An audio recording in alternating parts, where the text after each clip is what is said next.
Perfect. How are you? Yeah, good, good. Thanks so much for doing this. I suspect you're still quite knackered from all the traveling. How long have you been back in Europe, sort of in your own bed? I came back like Tuesday evening. But we had like Pierre Island in the France on Wednesday.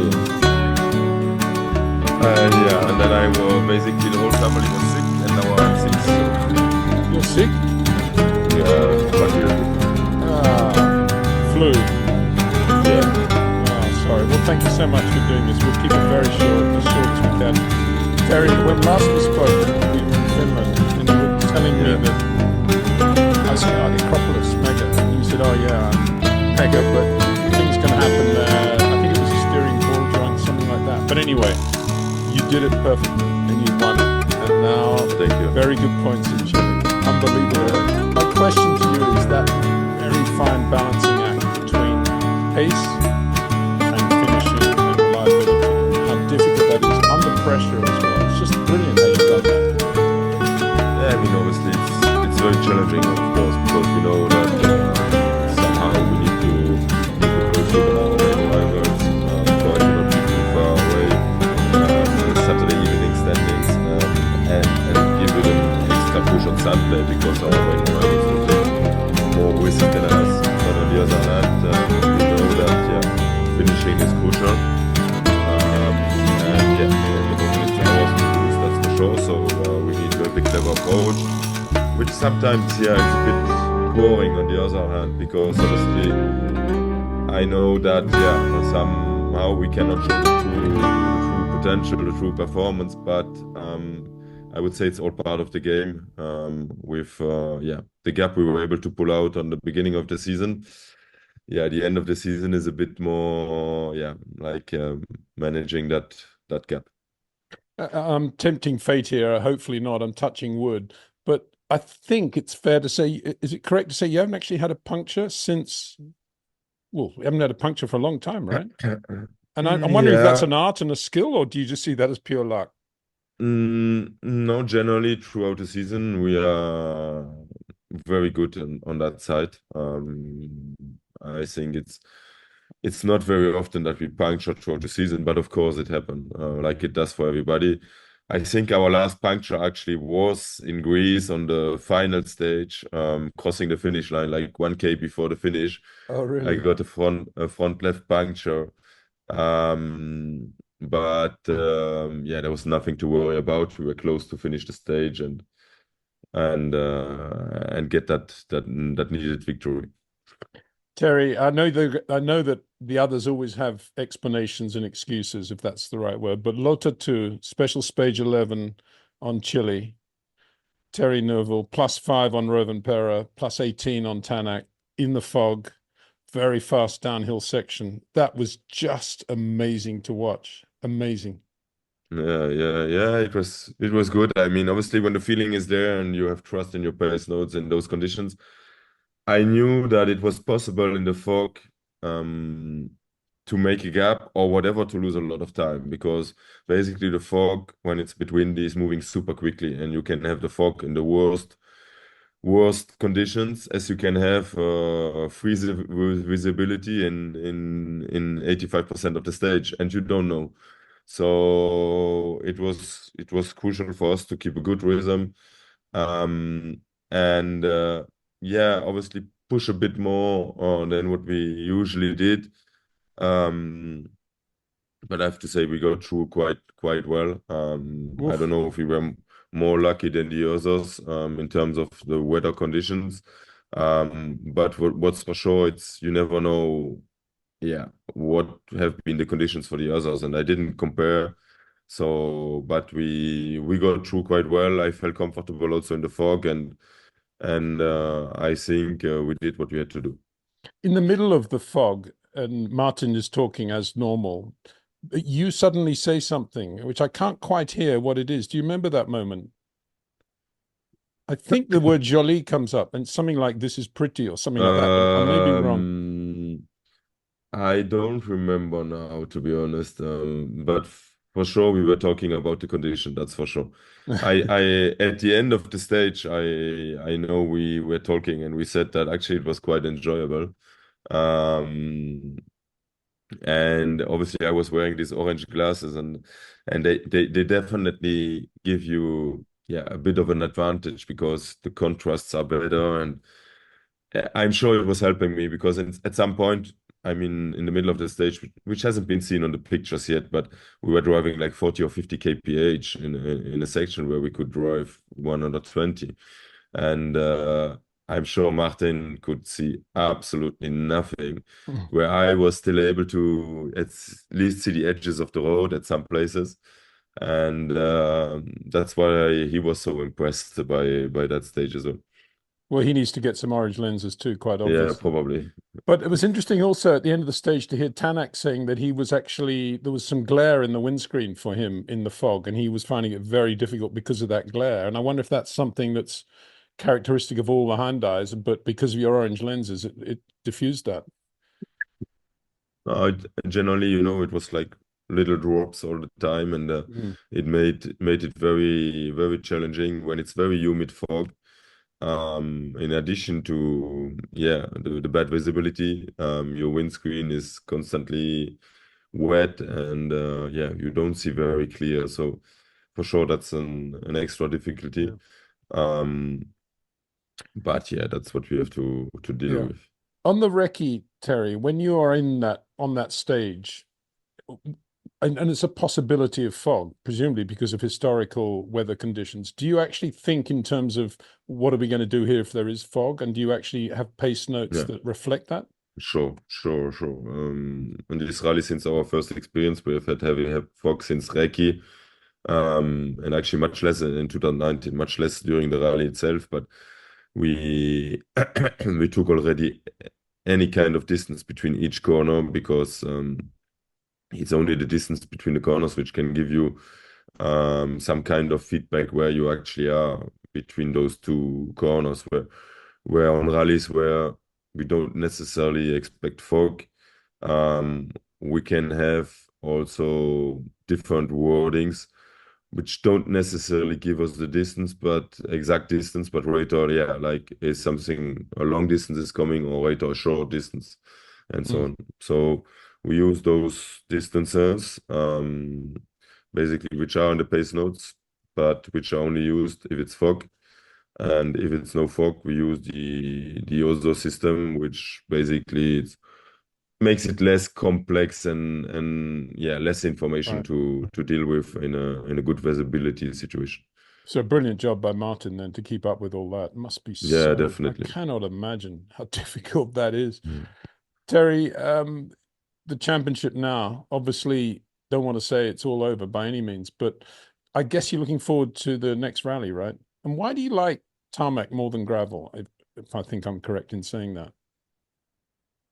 Obviously looking forward, of course, first of all, because this handicap by being first on the road on most of the gravel rallies, on nearly all, doesn't exist. So firstly, we should have actually good conditions, and maybe in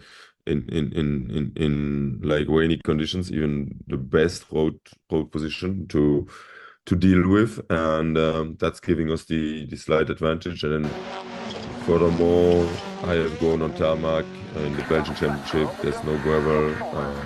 I also always enjoyed driving on tarmac, the sensation you get from a proper racing car, and the adrenaline by going super fast, but knowing that the smallest mistakes can be crucial as well, makes it exciting, and it has always been super fun for me, and I have always felt very comfortable with that. Speaking of the cleaning of the road, Ogier, for me, who spends most of my time in Formula One, he was surprisingly critical of you, Maybe you should stop crying and learn driving fast on the road. complaining about having to clean the road. I guess that's an historical thing where at some point he had to do the same thing or whatever, and you made comments. I don't know, but what do you think about that with the dust settling now a little bit? No, yeah, I think it's several factors which we have to take into account.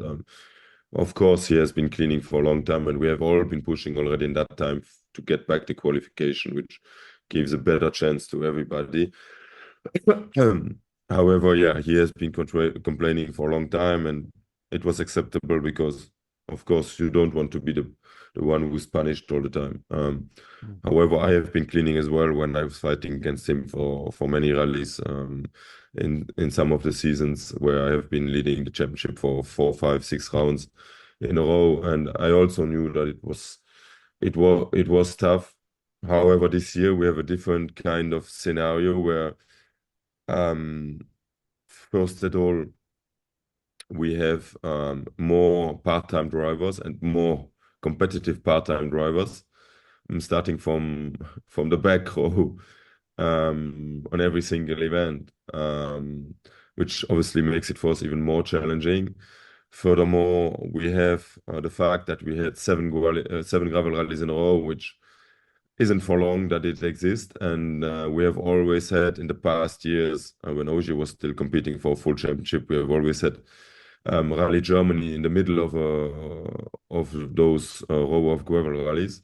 So there was like 3 or 4 gravel rallies, a tarmac event, and another 3 or 4, which basically cut a little bit those disadvantage, as well as we had Rally GB at the end of the year, which has always been a wet gravel rally, and the disadvantage didn't exist. So we had those factors into account as well. We have to take that in Latvia this year we had only single passes on first passes on the stages and no second pass, which made it even more challenging for me on a Friday. So obviously, of course, I was complaining definitely a lot.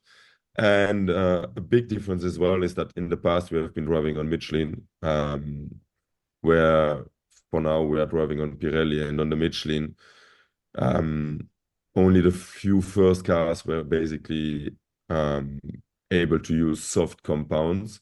Wherever from the fourth or fifth cars on, they had to use the hard compound. Otherwise, they wouldn't finish the loop. And that So it made was it for less of a them. disadvantage, yeah. There was less of a disadvantage because we could basically take that advantage from the soft tire by reducing the gap of the cleaning effect. And this isn't the case with the Pirelli because we are using soft tires in the morning, and we are even using soft tires for the afternoon loop. So Yeah. that disadvantage, that advantage with the Michelin we had has completely gone. So it makes it a complete different situation. And knowing as well that for now, points are already given on Saturday, it gives you even less of a time to catch back Yeah. step by step some positions. Yeah. So it's a completely different scenario which we can't compare. But of course, the fact that I have been managing my advantage in the championship over the last few races, I haven't been very competitive in opening the road, that's for sure. Well, given all of that, I'm amazed how restrained you were and how much self-control you had just to say no comment for the rally, which is obviously the right thing to do, but I mean, unbelievable, really. Maybe you should stop crying and learn driving fast on the road. Yeah, I mean, obviously, at that point it was out of context. It would have been, yeah, arguable if there was a context where it fits, but there wasn't, and so No. for me, there was nothing to comment on that. And do you find Martin is a big help on things like that as well, in terms of you two just chatting in the car on the road sections and things like that, keeping calm? Yeah, I mean, the thing I really like at him is that he let me do. He's in full trust, and he, yeah, he just gives a bit of advice about, yeah, our targets for the event.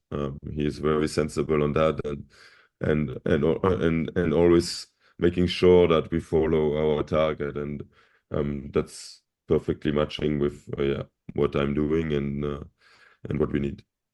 And just talking about the cleaning, you lost P3 in Chile, if that's the right word. Lost probably isn't the right word, but it was only 17 seconds in the end, which possibly is just the cleaning effect, right? Yeah, partly. I mean, not only because we have been really struggling with the setup on the first day.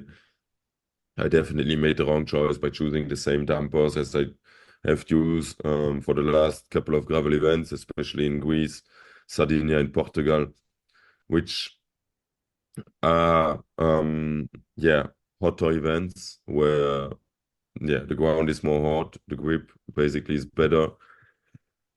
And so the damper I choose for wasn't right, and we didn't get it right until Saturday, where we switched to another set of dampers with a different set of springs, which made it better. Didn't made it great, to be honest, but it made it better. And I think if we had all those details together, yeah, we haven't been fast enough for sure, and we weren't in position anymore to fight really for podium position.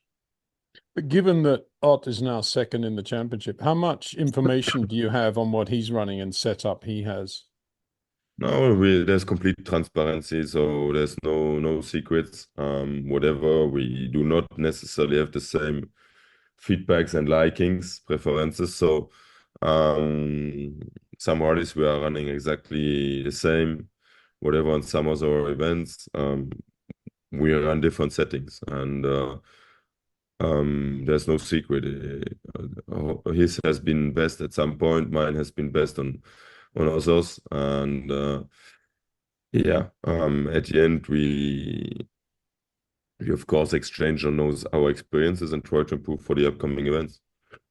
Just a couple of quick questions, because I don't want to keep you any too longer, just a few minutes, Terry. One is, when you're driving a road car now, automatic, do you brake with the left or the right foot? No, with the right foot. Do you? Yeah, sure. I mean, I'm driving. I'm in a relaxed mode, and I'm not pushing it. So Yeah, yeah, but if there was a drama and a dog suddenly ran out in front of you, which foot do you think reflex you would go with? with the right one for sure. I mean, obviously in our rally car, and in any race cars, the brake pedal is aligned in front of the left foot. Whatever on a road car, it's not really in a good position to use the left foot. Okay, second one, I was chatting to Stoffel van Dorn in Singapore, just walking along the pits with him, and your name came up because I mentioned I did the shakedown with you, and he said, "Oh Yeah. wow, yeah, we grew up kind of together in motorsport in Belgium, and he went one way and I went the other." And I'm just wondering if, going right back to that moment when you decided not to be a race driver, to be a rally driver, was there a specific day, a specific moment, a specific thing? Yeah, obviously, my parents didn't have the financial, foundings to make me run in karting, so I basically had to wait until I got some money myself to start in autocross and get the opportunity to start my rallying career. So there was basically no opportunity for me. However, quickly I have been taken into the RACB national team, so the Belgian Federation national team, which supported me to develop my rally career. And I remember very well Stoffin joining the national team the same year or the year after. He was still a young child. He was like 15 or 16-year-old maximum. And I remember still us being in the training camp in Oslo, and all all bars and coffees were open from 21 only. So the only place we could go with him was the strip club, where he could enter at 17 or 18 already. So that was a super cool experience and still great memories. Genesis hypercar, Thierry Neuville, 2026, 27. Spa, 24 hours, whatever. Be quite cool, No, wouldn't yeah, for sure. But as long as I can stick to rallying, I will stick to rallying. it? It has plenty of advantages. So first of all, it's where I'm best in. My body isn't really made for hypercars in terms of weight. I would be too happy, and I would need to request a driver's minimum weight, such as Max Verstappen is trying to push at the moment. For sure, because otherwise I wouldn't be that competitive. Brilliant, Terry. Thank you so much. If we can just finish with just some thoughts on Japan also. I'm interested to know how you think you might go against Toyota in Japan. Everybody says it's their home rally, but it's not far away from Korea either, actually. Yeah, I mean, obviously we're in a tricky situation where the manufacturer's championship is crucial for the team and the brand, and obviously I won't be fighting for that title in Japan, which basically means also that we need to get things done in Central European for the championship, for the Drivers' Championship. Otherwise, I probably wouldn't be very amazed and very relaxed to take lots of risk in Japan, especially where Toyota again will be with a strong drivers lineup and will make our life difficult. So that's why Central European is a challenging event where hopefully our third car as well can go and catch a lot of points, where we can get things done for the Drivers' Championship, and I would be free to allow myself to get back in the usual rhythm and push as much as we can to save that second title. That would be the optimal situation. Even this isn't the case, and we can't get it done in Central European for whatever reason. We need to. It will be a fine line for the Japan Rally.